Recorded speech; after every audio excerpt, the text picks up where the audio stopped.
নমস্কাৰ, হাবিবা পাকঘৰ ইউটিউব চেনেললৈ আপোনালোক সকলোকে স্বাগতম জনাইছোঁ। বগৰীৰ ছিজনত আমি চবেই বগৰীৰ জ্বলা চাটনি বনাই খাওঁ ন।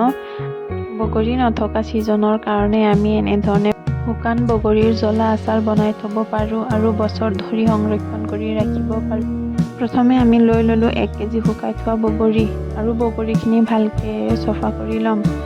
এতিয়া মছলাৰ কাৰণে সৰু চামুচেৰে 3 চামুচ সৰিয়হ, 3 চামুচ মিঠা সচ, 2.5 চামুচ জিৰা, 2 চামুচ জৈন, 1 চামুচ কালজিৰা আৰু সৰু চামুচেৰে 4 চামুচ ধনিয়া। আপোনালোকে সৰিয়হখিনি ভিনেগাৰত তিয়াই ল'ব পাৰে। এবাৰ এনেধৰণে আচাৰ বনাবলৈ নিশ্চয় ট্ৰাই কৰিব।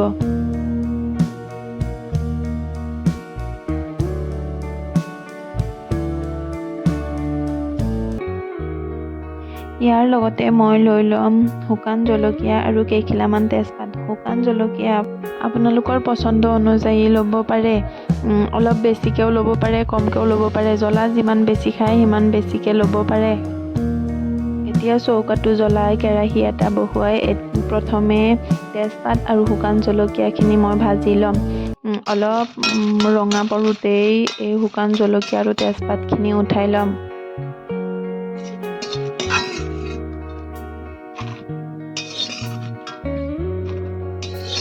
তেজপাত আৰু শুকান জলকীয়াখিনি অলপ ঠাণ্ডা হ'বলৈ দি এইফালে আগতে ৰাখি থোৱা গোটা মছলাখিনি ভাজি ল'ম।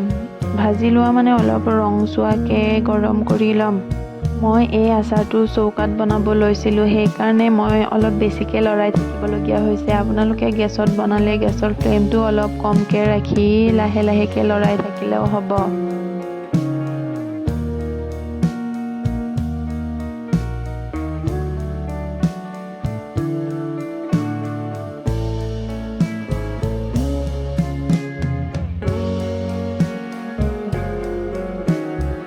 এতিয়া এই গোটা মছলাখিনি মই মিক্সিত আধা গুড়ি কৰি ল'ম।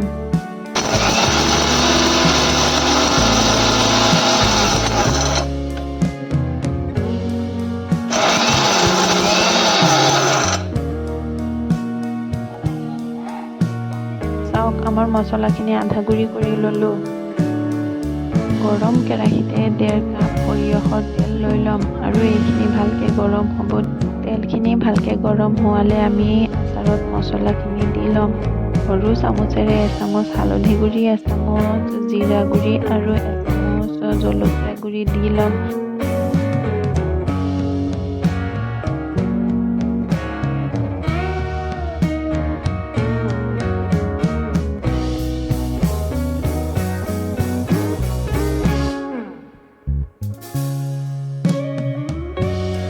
আৰু ইয়াতে দি দিম পৰিমাণ মতে নিমখ। এতিয়া আগতে আধা গুড়ি কৰি থোৱা গোটা মছলাখিনি দি দিম। এইফালে আমাৰ তেলখিনি গৰম হৈ গ'ল আৰু ইয়াত সামান্য পৰিমাণে পাঁচফোৰণ দি দিম।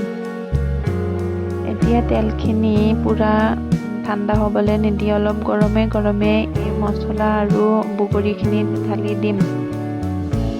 এতিয়া গোটেই সংমিশ্ৰণখিনি ভালকৈ মিহলাই ল'ম।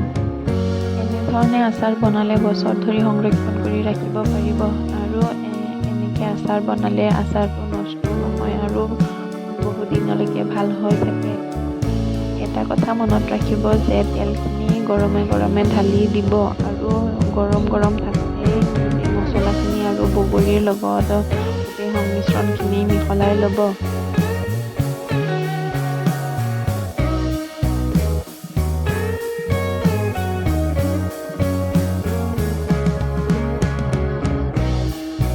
গোটেই সংমিশ্ৰণখিনি মিহলাই ইয়াতে সামান্য পৰিমাণে ভিনেগাৰ দি দিম আৰু ভালকৈ লৰাই দিম। আৰু এই আচাৰটো আপোনালোকে 3 পৰা 4 দিন ৰ'দত দি তাৰপিছত যিকোনো এটা বৈয়ামত ভৰাই ল'ব আৰু বছৰ দিন ধৰি সংৰক্ষণ কৰি ৰাখিব। যদি আপোনালোকৰ ভিডিঅ'টো ভাল লাগিছে তেতিয়া লাইক, শ্বেয়াৰ এণ্ড ছাবস্ক্ৰাইব কৰিবলৈ নাপাহৰিব।